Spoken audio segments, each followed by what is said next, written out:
Bună, dragii mei! Bine ați venit la previziunile pentru energia lunii septembrie.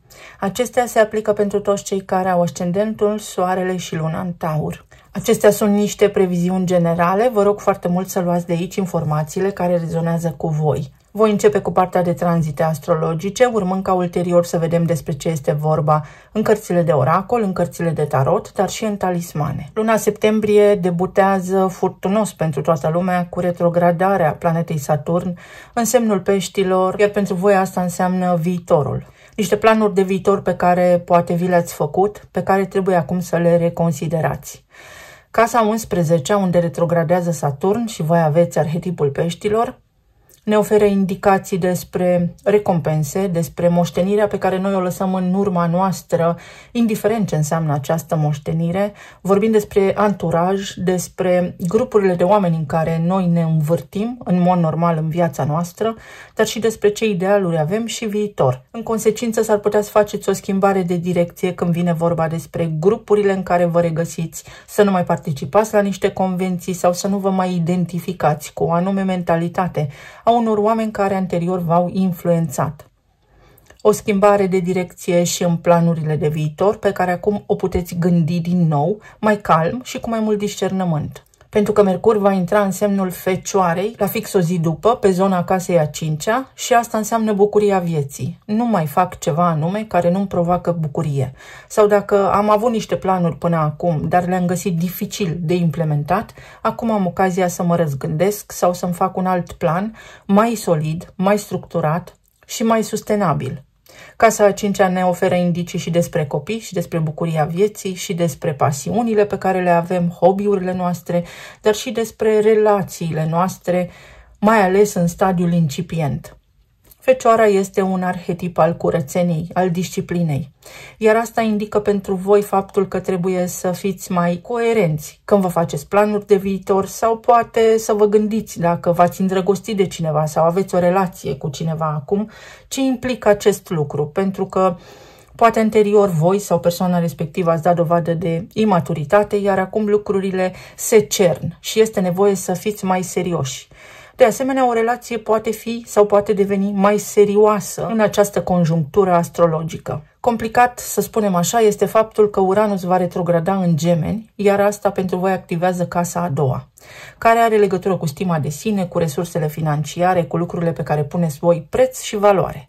Iar asta poate însemna următorul lucru. Nu mai stau alături de niște oameni care nu mă valorează, care nu mă văd sau cu care nu mă înțeleg. Nu avem același obiectiv comun, aceeași direcție comună în această viață, nu rezonăm la nivel de valori. Suntem diferiți și asta este în regulă.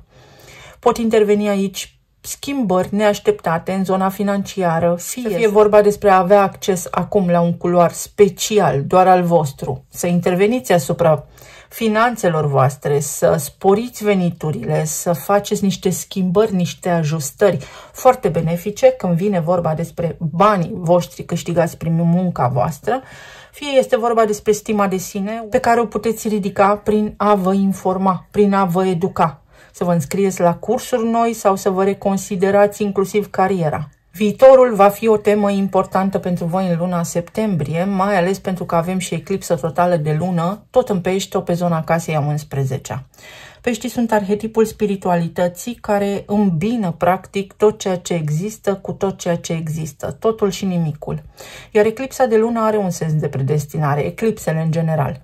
Și asta înseamnă în felul următor, în viața ta poți schimba niște lucruri, poți clarifica niște lucruri care până acum au fost foarte amestecate, unde nu aveai vizibilitate, unde nu te vedeai pe tine însuți sau însăți, ca individ, sau unde ai avut senzația că părerea ta nu contează, sau poate ai făcut parte dintr-un colectiv, dintr-un anturaj, dintr-un grup de oameni care te-a tras pur și simplu după el, fără ca părerea ta să conteze neapărat. Eclipsa de lună, așa cum am spus, pentru că are un sens de predestinare, aduce aici o schimbare majoră de direcție când vine vorba despre idealuri și despre viitorul tău. Pe ce pui preț? Mai ales pentru că Mercur va face un pas înainte către zona balanței pe casa a 6-a, care aduce în discuție rutina. Ce fac zilnic? Unde pierd timpul? Trebuie să pun accent foarte mult pe un echilibru dintre viața de la locul de muncă și viața personală. Sau să am mai multă grijă de sănătatea mea. Sau îmi dau seama că prezența unor oameni în viața mea este nocivă pentru mine, iar acest lucru se poate schimba prin a apela la un mentor, prin a găsi un sfat bun, venit de la o persoană înțeleaptă. Această casă a 6 are legătură și cu sănătatea, de care va trebui să vă ocupați, să fiți foarte atenți în perioada ce urmează, dar și cu mentorii, cu colegii de la locul de muncă, rutina, organizarea voastră zilnică și animalele de companie. Poate fi un moment bun să adoptați un animal de companie sau să fiți mai apropiați de animalele voastre de companie pentru că sunt foarte înțelepte. Venus, guvernatoarea voastră, intră în semnul Fecioarei și activează casa a 5-a și ea. Venus vine și stabilește regulile jocului pentru că este o energie magnetică. Vă poate ajuta să fiți foarte productivi și foarte eficienți, să găsiți bucurie în lucrurile mici și mărunte, pentru că asta va conta foarte mult pentru voi în viitor. Să aveți timp pentru voi, timp de gândire, să vă faceți un plan, dar pe puncte și pe subpuncte foarte serios în ceea ce privește relația, în ceea ce privește copiii și viitorul. S-ar putea să fie o lună în care să alocați foarte mult timp copiilor sau să vă gândiți dacă a venit timpul să deveniți părinți. De asemenea, Venus în Fecioară concretizează lucruri. Dacă aveți un hobby sau dacă aveți niște planuri, niște idei, acum să le puneți în practică pentru că sunt sustenabile. Vă ajută această energie să le transformați de la gând la ceva concret. Pe zona relațiilor este o perioadă în care veți simți nevoia de foarte mult realism și pragmatism. Să vă feriți însă de critică, să aveți grijă în preajma căror oameni vă regăsiți voi în mod normal, în rutina voastră, cine vă critică sau cine vă ridică. Pe 21, având în vedere că 21 înseamnă vitejie sau control, avem eclipsă parțială de soare tot aici pe zona Fecioarei. Iată cum această zonă a bucuriei vieții, a iubirii, este activată de eclipsa de soare. Se face lumină aici. Și veți vedea schimbări majore, pentru că eclipsele aduc schimbări majore de direcție în viața noastră. Veți deveni mai serioși, veți deveni mai exigenți, poate unii dintre voi, sau mai realiști. Unii dintre voi aveți acum ocazia să renunțați la povești de iubire nerealiste, la oameni care au vorbit mult și au făcut puțin, la promisiuni deșarte. Iar pentru alții dintre voi poate însemna extinderea familiei, să deveniți părinți, sau evenimente favorabile, foarte plăcute, foarte bune, care au legătură cu ai voștri copii. Copilul vostru interior are nevoie de mai multă încredere. Să puneți preț pe talentul vostru, să vă ascultați intuiția, va fi de maximă importanță pentru voi. Apoi soarele intră în balanță pe zona casei a 6-a și vă oferă încredere, să faceți lucruri, să vă treziți dimineața din pat și să aveți încredere că tot ceea ce se întâmplă în acea zi este spre beneficiul vostru. Vă ajută și să vă echilibrați, așa cum am spus, timpul personal cu timpul alocat profesiei sau locului de muncă. De asemenea, vă ajută foarte mult în a vă echilibra la nivel de sistem nervos. Poate fi vorba despre o schimbare radicală în relația voastră, despre a petrece mai mult timp împreună, a fi mai serioși, a fi mai ancorați în relația respectivă și mai responsabili.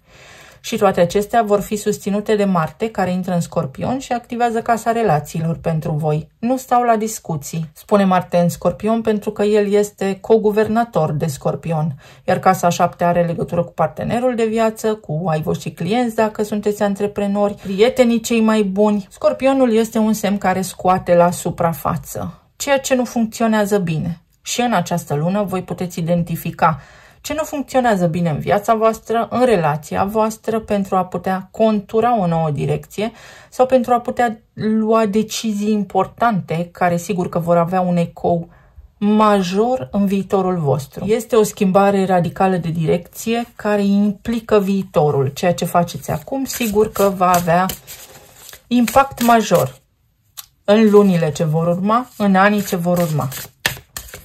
Să vedem mai departe și ce ne spune oracolul. Stabilitate și simplitate. Pentru Taur, această lună este dedicată, conturată în zona lucrurilor mici și mărunte, în zona rutinei și a lucrurilor care ne fac plăcere, tocmai pentru a identifica ce nu ne este util, ce nu ne este bun.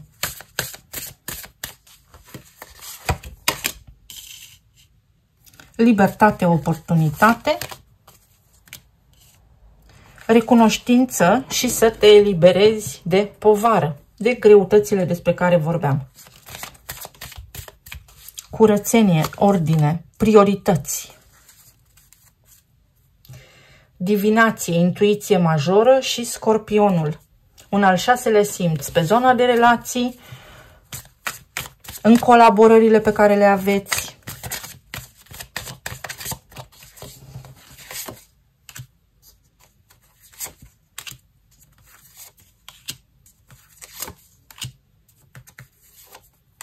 Fantastică lună pentru voi. Înainte de a face un pas înainte, pentru Taur, această lună oferă posibilitatea de a trece în revistă tot ceea ce ați făcut până acum, astfel încât atunci când stați la masa negocierilor, să vă fie foarte clar ce păstrați și ce lăsați să plece. Pe zona de relații este o perioadă foarte bună în care să trasați noi direcții, dar să reevaluați anumite lucruri. Să stați de vorbă și să trageți niște concluzii sau să vă calibrați, să verificați dacă voi și partenerii de viață aveți același sens comun, să vă regăsiți unii dintre voi pentru că ați fost foarte mult pe drumuri, să vă așezați la masă, să petreceți mai mult timp împreună. Pentru Taur este o lună în care se restabilesc rolurile din familie, în cazul în care aveți o familie, sau este o foarte bună oportunitate să vă ocupați de ceea ce contează cu adevărat, să vă restabiliți prioritățile, pentru că se schimbă niște lucruri sau trebuie să luați niște hotărâri voi, la nivel oficial, care au legătură cu autoritățile sau poate fi vorba despre o împăcare, despre o prevenție, despre o mediere a unui conflict destul de puternic pe zona de relații. Poate fi vorba despre o revenire, în contextul în care ați avut parte de o situație complicată în relațiile voastre, unde unul dintre voi nu era liber, sau acolo unde ați simțit că în relația voastră nu aveți libertate de mișcare, nu sunteți autentici pentru că trebuie să-i faceți pe plac partenerului de viață.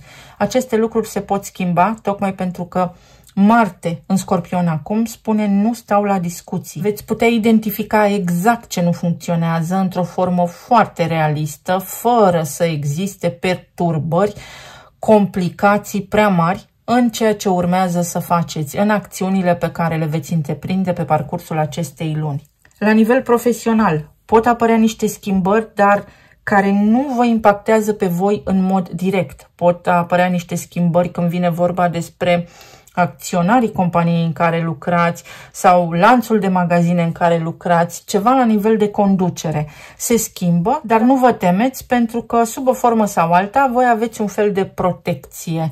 Aveți cumva parte de un început, dar este benefic pentru voi, pentru că vă oferă niște alternative mai bune, mai solide și mai stabile. Pentru unii dintre voi pot apărea aici niște lucruri care au legătură cu aspectul financiar din trecut, de care trebuie să vă ocupați acum. Ați avut niște contracte, ați ignorat niște plăți, niște taxe. Vine momentul pentru plata scadentă, adică este important să vă faceți ordine în buget, să fiți foarte coerenți și foarte organizați când vine vorba despre bani, pentru că la nivel general toate aceste acțiuni vor impacta ceea ce se poate întâmpla în viitor. Unora dintre voi vi se spune să călcați frâna când vine vorba despre activitatea profesională, să încercați să deveniți mai responsabili când vine vorba despre viața personală, pentru că există un dezechilibru major pe care acum poate nu îl vedeți, dar în lupta voastră pentru supraviețuire sau în activitatea pe care voi o faceți zilnic pentru un trai mai bun, omiteți ceva și sacrificați ceva important, cu precădere sănătatea. Pentru unii dintre voi poate fi ridicarea unor obstacole când vine vorba despre o relație. O relație pentru care v-ați agitat foarte mult, dar această relație a fost testul suprem în viața voastră, pe care dacă l-ați trecut, acum veți avea parte de o experiență minunată în acest sens. Mai poate fi o lună în care vă reveniți la nivel financiar. Mai poate fi o lună în care redevine de actualitate o discuție despre o creștere salarială sau despre ideea de a vă căuta un nou loc de muncă. Și aceste lucruri se pot întâmpla pentru că acum se creează cadrul, contextul potrivit pentru ca voi să aveți succes în această direcție.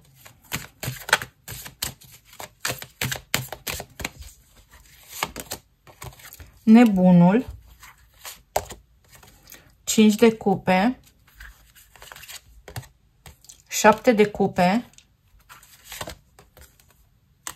Împăratul, 5 de monede. Este o mare conexiune între energia voastră și energia berbecului aici. Poate unii dintre voi aveți legătură cu un berbec. Iar în berbec l-am avut pe Saturn, care acum intră în retrogradare în Pești, și l-avem în continuare pe Neptun. Ideea de identitate, ideea de individualitate, ideea de motivație și de acțiune. Cine ești și către ce te îndrepți. Poți avea parte de un început formidabil, o eliberare, sau pentru a putea începe, pentru a putea să te descurci, pentru a putea să te vindeci de ceva anume, de o traumă, de o afecțiune medicală, de niște simptome, este necesar să-ți asumi responsabilitatea, pentru că avem aici arhetipul împăratului. Împăratul nu cere, împăratul ia. Asta înseamnă în felul următor: dacă vrei ceva, acționează în direcția pe care ți-o dorești. În zona relațiilor poate fi o încercare de revenire asupra unui parteneriat mai vechi, acolo unde să ai tendința de a șterge cu buretele lucrurile care s-au întâmplat. Atenție însă la următorul lucru. Pentru a putea avea această oportunitate de reluare a unui parteneriat mai vechi, trebuie să existe claritate. Când Marte intră în Scorpion, atunci vei vedea cu claritate spre sfârșitul lunii septembrie dacă merită sau nu ceea ce visezi tu să faci acum cu ochii deschiși. Pentru că s-ar putea să pierzi, nu să câștigi în acest sens. Energia indică mai degrabă o transformare, un început, decât o revenire asupra unor lucruri. Să o iei de la capăt, indiferent de vârsta pe care o ai sau indiferent de locul în care te afli. Este o lună în care să aveți grijă la toxine. Aveți nevoie de detoxifiere. Să țineți poate unii dintre voi un post intermitent. Atenție la tot ceea ce ține de zona capului. Văz, auz, miros, dantură, migrene, pentru că toate sunt legate de stomac. Cu cât alimentația voastră va fi mai sănătoasă și mai echilibrată, cu atât veți putea preveni mai mult orice ar putea apărea ca afecțiune în zona capului. De asemenea, mai este de luat în calcul următorul lucru. Foarte mulți dintre voi v-ați concentrat foarte mult pe zona de afaceri sau pe zona de carieră, însă în acest proces ați ignorat foarte mult viața amoroasă și viața de familie, sau poate chiar și copiii. Iar energia din această lună vă atrage atenția asupra priorităților reale din viața voastră. Undeva există un dezechilibru pe care acum îl puteți corecta. Nu este totul despre bani. Asta spune energia din acest moment actual. Ceva nu mai merge, ceva trebuie schimbat, iar voi trebuie să identificați când și cum produceți acea schimbare. Poate fi o schimbare de direcție majoră, când vine vorba despre ocupația voastră, despre profesia voastră, despre locul vostru actual de muncă, pentru că nu este chiar de viitor. Să luați în calcul și acest aspect. Să vedem mai departe ce aduce nebunul. Soarele. O schimbare de direcție foarte benefică, mai ales când se produce eclipsa parțială de soare din Fecioară. Claritate, schimbare de priorități. Atenție ce înseamnă succesul pentru voi, pentru că s-ar putea pentru moment să fie bine, să vă regăsiți în ceea ce faceți sau în relațiile pe care le aveți, însă, pe termen lung, să nu vă aducă neapărat bucurie, ci mai mult o stare de izolare, mai multe frustrări, mai mult orgoliu. Fiți atenți în acest sens. Argumente, posibilitatea să te eliberezi de un conflict mai vechi. Te poți elibera de ceva ce s-a întâmplat cândva în viața ta, de un conflict mai vechi, de o relație mai veche, pentru că acum ai claritate, se face lumină într-o poveste complicată din viața ta și 11 înseamnă întuneric sau lumină. Ce alegi? Alegi să schimbi lucrurile sau alegi să continui ceea ce faci acum, pentru că nu te duce nicăieri. Chiar dacă este greu pentru noi să înțelegem, nu avem vizibilitate deplină asupra tuturor lucrurilor care se pot întâmpla. Și Mama Pământ. Sensul. Experimentăm dualitatea. Exteriorul și interiorul care cer un echilibru. Este și maternitatea aici. Este vorba și despre casă. Dacă ai lucra pentru casă, dacă ai lucra pentru credite, pentru datorii, pentru toate aceste lucruri, energia din acest moment pune reflectorul pe următoarele lucruri. Bucuria vieții, relația, copiii, familia, identitatea ta, autenticitatea ta. Ai nevoie de echilibru între viața personală și viața profesională. Pentru unii dintre voi poate fi o sarcină. Și victorie, trofeu. De 2 ori numărul 31 și aveți și aici moartea. Aceia dintre voi care vreți îmbrățișa schimbarea și profunzimea vieții, care vă veți aloca timp de gândire, care veți înțelege, poate, mai profund direcția pe care trebuie să vă îndreptați în această viață ca să vă simțiți împliniți, veți beneficia de această stare de împlinire, veți avea succes. Alții dintre voi poate fi o compensație, o recompensă, un bonus, un câștig. Iar pentru alții dintre voi intervine destinul și se schimbă complet direcția, viața, planul pe care îl aveați până acum. Poate fi o încheiere de colaborare în afaceri, poate fi schimbarea unui șef, poate fi o promovare, poate fi în sfârșit să se întâmple ceva ce v-ați dorit de foarte mult timp. Să vedem acum ce ne spun și talismanele.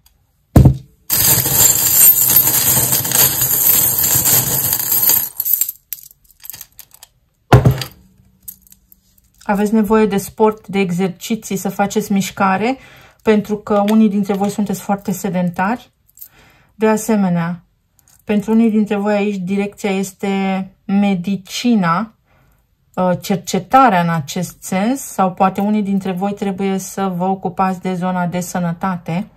Pentru alții dintre voi se schimbă ceva la nivel de relație, ori întâlniți pe cineva dacă sunteți singuri, ori ceva în relația voastră se schimbă.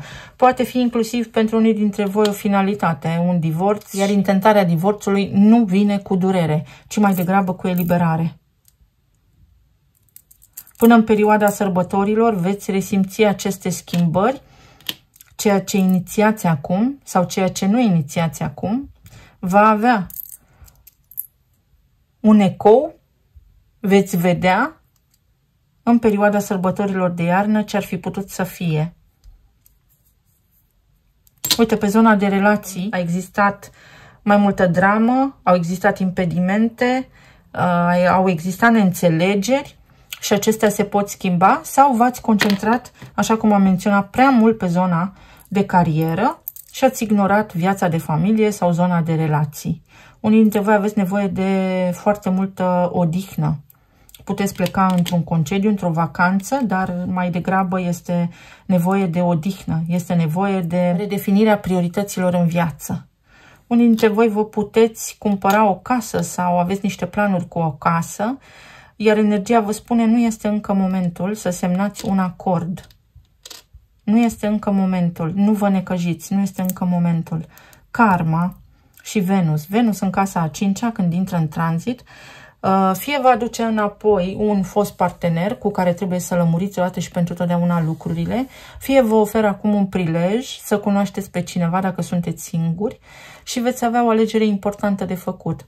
Cât de mult vă concentrați pe viața amoroasă față de viața profesională. Pentru că asta implică niște schimbări majore.